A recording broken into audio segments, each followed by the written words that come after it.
golɗo ko lefol men gadanol en puɗɗorima inde Allah jurmotoɗo jurmittoɗo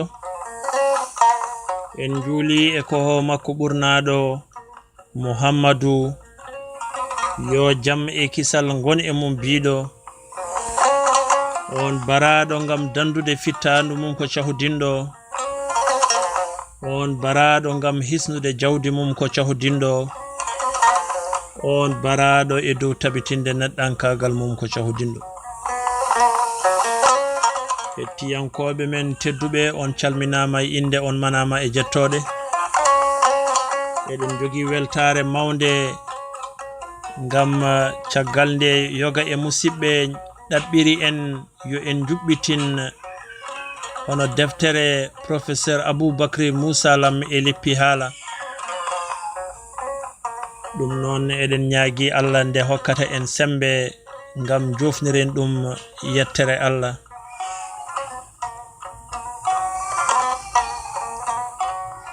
eɗen ciftina tan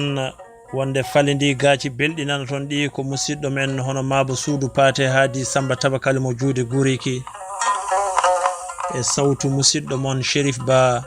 mo Cilbe Mban Samba Gural Baba Leñol kanko professeur Aboubacry Moussa Lam ko jangguinowo dorowo to duɗal jaaɓi ha tirde Cheikh Anta Diop ngal Dakaru gandal makko ɓuri yarude ko tarikh ɓoydo hono kemitiyankagal égyptologie senkale tubankore e ɓamtare ndema ko kanko windi paalel jumri e bindanɗe goɗɗe jaltuɗe e soofa bindi pular e lasli jalben yaware waɗeɓe jawi nguru ɓalewu ɓoyite accani haydara ɓe jehini ha ɓe mbi ɓalejo ɓuri ɓadade ko jawdi nangiraɗo yeru jawdi noon wawa jogade pinal hormo debbo e suka wona neɗɗo duwiɗo jammomi e reedu mum bandam en ƴeewe no ɓalejo sewnira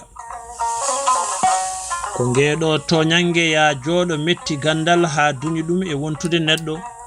rutto e hanki leƴƴi ƴeewa so tawi wonɗo nge fawi wittoji gandal kolliri ko ɓaleɓe ngadi leƴƴi fof finde te ko kañum en pindini waɗeɓe kono ɓen nde jari ha ɗumditi dari ko e happade pinal mabɓe ɗi kolliri kadi wonde to banggue hakkeji aade geɗal ngal ɓaleɓe dokki rewɓe e sukaɓe ngal ala ɗo woni e rendoji waɗeɓe gadoriɗe gollude ɓen golle jottoriɗɗe waɗeɓe ha tengti e tubakoɓe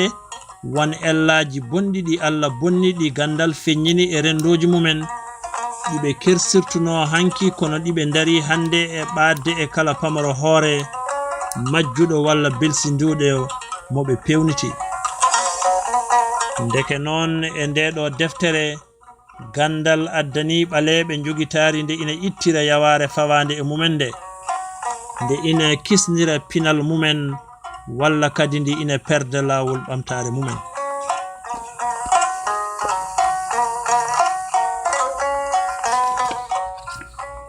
deftere nde kanko professeur Aboubacry Moussa Lam o inniri nde ko sawru gandal o jokki hen yo tuuba ko artir jabbere mum o wi teddungal ndeɗo deftere wodani ɓaleɓe saliɓe yaware ɗum noon eɗen puɗɗoro gardika ka o wi an uddiɗɗo ndeɗo deftere aɗa janga ɗum walla aɗa jangane ɗum ko gandal haaldata e ma ko min woni gandal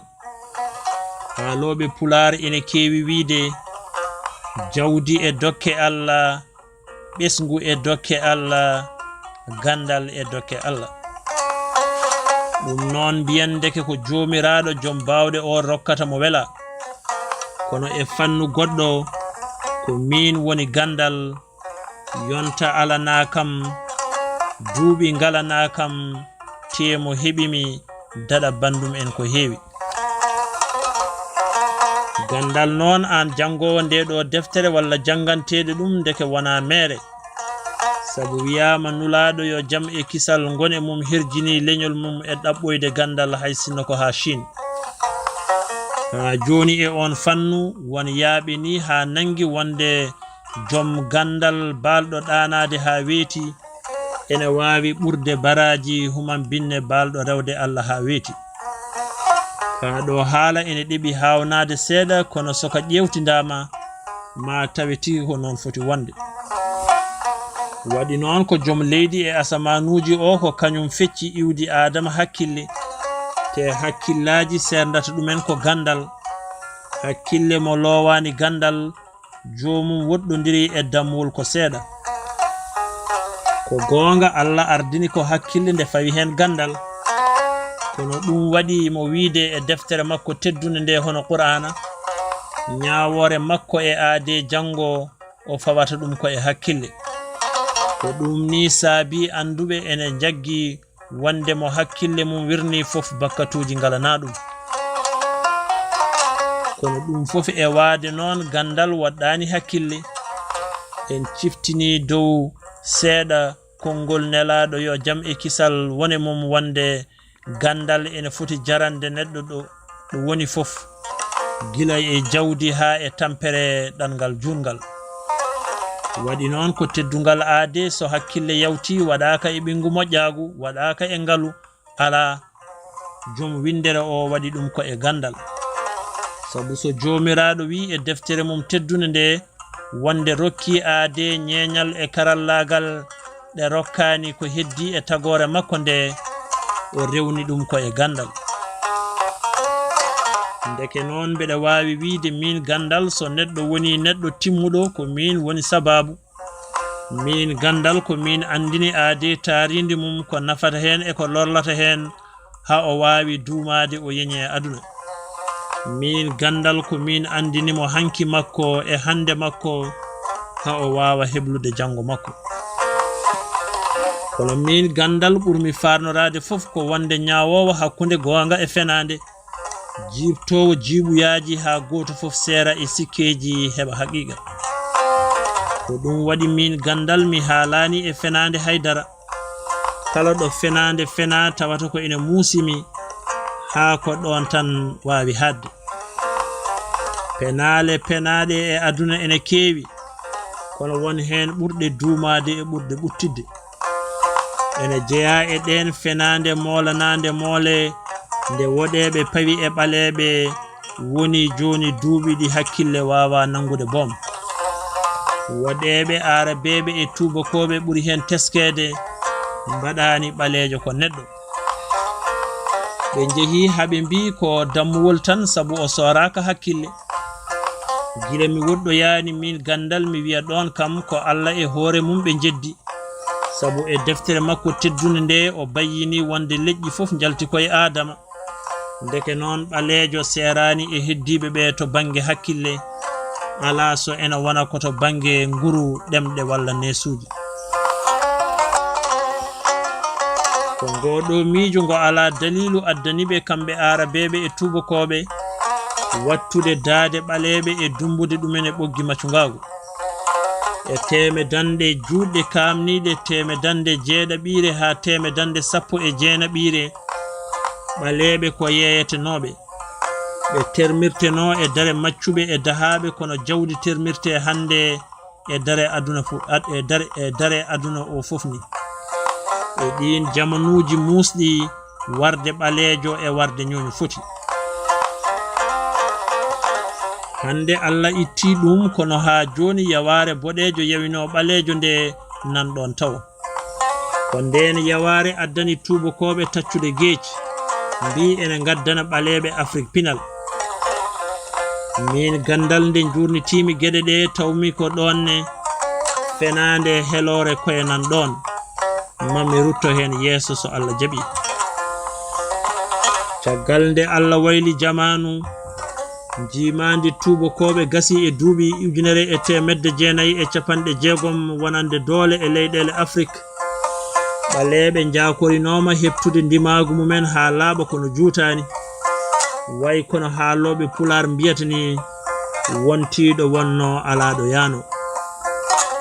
Hande o hay sinno haala waylama yidde nde ko wotere. Tubako waɗani ɓalejo ko neɗɗo te raddata ɗo woni fof ko hutorade ɗum no hutortono ɗum hanki e hicci hanki walla diwa ɗon bom. Haala e peeje fof mbaylima sabu nden ko fiyande tuy nangeɗa taccineɗa maaje kaɗɗe mbatteɗa maccuɗo walla korɗo. Tubako walla arabe suuɗaki e kuɗel mogginaki e leggel. Nden yehi ha ɓooyi ɓe mbatti dañde koɓe ɓe ballodiri jeyaɓe e ɓaleɓe. Ɓe dañini ɓoggiɗi yitere yawata yiide ɓe lomtini ceenuji ɓe ceenirtuno leƴƴi ɓaleji. Hay sinno wawnere ene jeeya e kaɓirɗe tubakoɓe arabeɓe natti jogade doole. Hande ɓe ɓuri wawde hutorade ko guyka hakkillaji ma toon ronka yaade nde ɓe garta e helde e tokkidde. Ene jeeya e guyka hakkillaji miijoji kesiɗi tubakoɓe cari e aduna hande o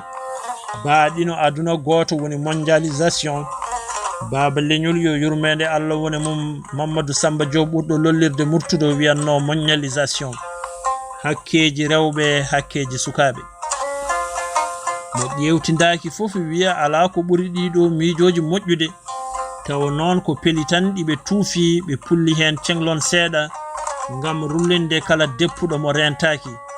Sabu sinno ko gonga e mabɓe doole e karallagal mabɓe ene mbawi momtude caɗele ɓurɗe sattude ɗe aade wondi hande. Ala ɗiɗo miijoji kesi fandare mumen ko ɓeydude majjinde peeje mabɓe ko ha ɓe ɓura fewnitade e leƴƴi keddiɗi ɗi ha tengti noon e ɓaleɓe. Sabu ɗum aduna goto ala ko wawi firtude e yiyande mabɓe so wona aduna mo pinal mabɓe ɗowi. Hakkeji ɗiɓe kalata ɗine ko ɓe ndendina rewɓe e sukaɓe e rendoji mumen. Ɓe pulkita hakkillaji mumen. Ɓe itta needi moƴƴiri mbaɗanodi hen. Ɓe lomtina ɗon tooke bonɗe ɗe ɓe kebli ngam jaalade leƴƴi e ɗaynude ɗumen. Ɗeɗo geɗe fof noon ko ɓalejo ɓuri hen tampude. Sabu ko kañum woni nokku ɓurɗo yawnade e galle. Ɗo ɓuri yawnade e galle fof ɗo ko ɗon ƴaɓorte. Ɓeyden hen ko ɗon bonnoɓe ndewata. Tawdi ko ɓalejo ɓuri yawede e lorlede. Ene foti ndeke ɓalejo ɓura wallede beele ma yantu e yimɓe. Ko ɗum ɗon waɗi min gandal pellinmi dadade hami tiiɗa mi hutoro dokke ɗe Allah rokkimi ɗe mi walla ɓalejo no habtori woɗɓe toñoɓe ɗumɓe. Ko ɗum waɗi mi ruttade e hanki leƴƴi peƴƴanmi toon ɓalejo sawru fiyoru ndu woppata ɗaale. Sawru ɓurndu moƴƴude e cabbi fof sawru gandal. Ndeɗo deftere nde jogiɗa e jungo an jangowo walla janganteɗo nde tongi ndeke ko witto jam dabɓi keñoraɗi ngam tamnude ɓalejo jogitari ndi o hatujini e mum. Wittoji ɗi kewani kono no ɗi potiri. Hen woto fof ko sawru helluru ndu tulata yo ɓalejo dultoroɗi añɓe mum so seeri hen yo fa ladde o feƴƴana hoore makko cabbi goɗɗi sabu hare makko wona ɗon haaɗi.